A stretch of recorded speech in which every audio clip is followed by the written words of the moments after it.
In today's 23-24 single season rebuild, I'm going to be taking a trip to Italy as we take the reins at Inter Milan. In the 22-23 campaign, they finished third in the league, although they were quite a way behind Napoli, and their saving grace for the season was getting to a Champions League final where they narrowly lost 1-0 to Manchester City, but they did put up a really good account of themselves. In today's video, I'm going to try and see if I can go one step further, get them back to a Champions League final, but more importantly, take them back to the top of domestic football in Italy. Looking at how Inter like to set up at the start of the game, we can see that they like to be a defensively sound unit as they utilise a 5-3-2. Bastoni is a key player at the back, a strong solid defender. Nicolo Barella is a player who is drawing a lot of attention in real life. He is an intelligent midfield maestro. Lautaro Martinez needs no introduction. He should be our main outlet for goals. And alongside him is Edin Dzeko.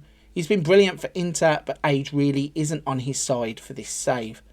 Looking at the finances, there is about £15 million to spend, but the club are to its limit in terms of its wage budget. The club vision shows a board that is ambitious, with European and domestic glory both being prioritised. With a clear picture of everything going on at the club, we are now going to move into the summer transfer window and see how we can reinforce this squad. The first player that was allowed to leave the club was Edin Dzeko, and at 38 he retains his ability, but I'll require a younger striker in the save.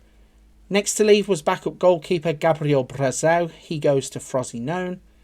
Darian Miles was a bit part player who was allowed to join Sassuolo, and another elder player in Danilo D'Ambrosio was allowed to leave to go to Marseille.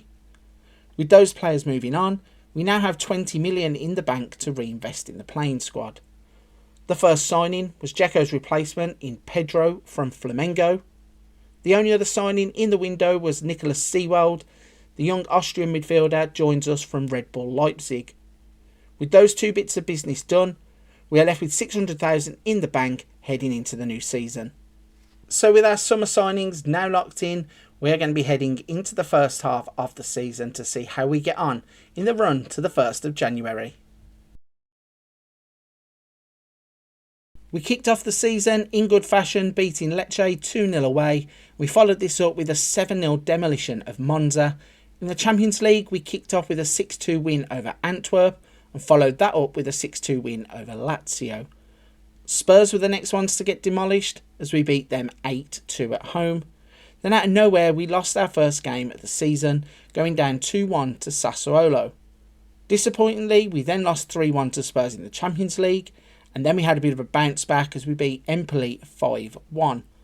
We then started to produce some brilliant football as we swept aside Red Bull Salzburg 4-0, Antwerp 4-1, and Fiorentina 4-1, as that led us towards January. On January the 1st, we were sat top of Serie A, holding on to a 1-point advantage over Juventus.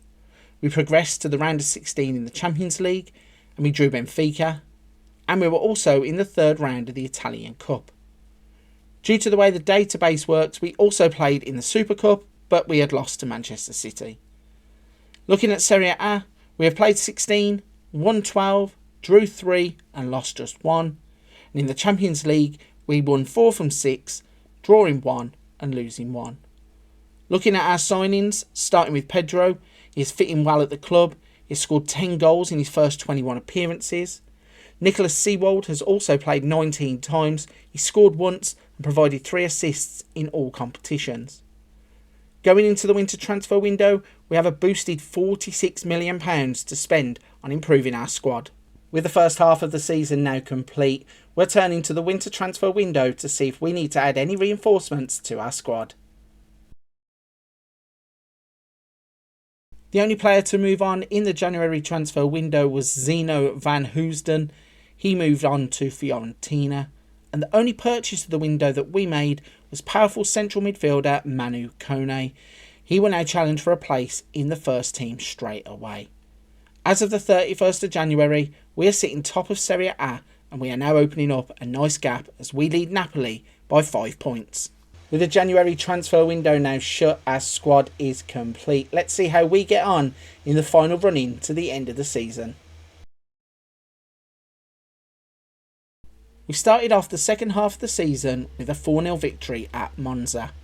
In the next game, we would lose 3-1 to Atalanta before beating Roma 5-0 in the Italian Cup quarter-final. Next up was the Champions League, but we had a disaster night in Portugal. We lost 4-0 in the first leg. We got back on track though. We beat Milan twice, firstly 2-0 in the league and then 4-0 in the first leg of the Italian Cup semi-final. In March though, we proved to be inconsistent. Firstly we lost to Juventus, then we lost to Benfica as they finished off the job in the Champions League. Despite that, we finished the season strong. We dismantled Empoli 10-1 before we reached the cup final after beating Milan 2-1 once again. We would go on to win the Italian Cup in a fiery final against Atalanta. So at the end of a brilliant season, we have won the league and cup double. Looking at Serie A, we finished on 86 points with a record of 38 games, 27 wins, 5 draws and 6 losses. We won the league by 6 points from Napoli. We scored a B in the Club Vision tab, the board being disappointed that we didn't sign Italian players. But overall, we've had a very fruitful campaign. Finally, let's look at how our new signings have influenced the season. Pedro played some brilliant football and was a great addition to the team. He scored 21 goals in 38 games in all competitions. Nicholas Sewald broke into the first team and didn't look back. Being a big influence, he played 33 times, scoring 4 and assisted 7 times. And Manu Kone walked straight into the first team. He played a big role in the second half of the season. He played 25 times, scoring once and assisting 4. So all in all, a fantastic rebuild season with a league and cup double, the only blot being in the Champions League. So with the season wrapped up, that means that our rebuild is now complete. We have managed to return Inter Milan to the top of Italian football, well, domestically anyway. We have won the league and cup double to give them another Serie A title. However, the Champions League is one I'm a little bit disappointed with.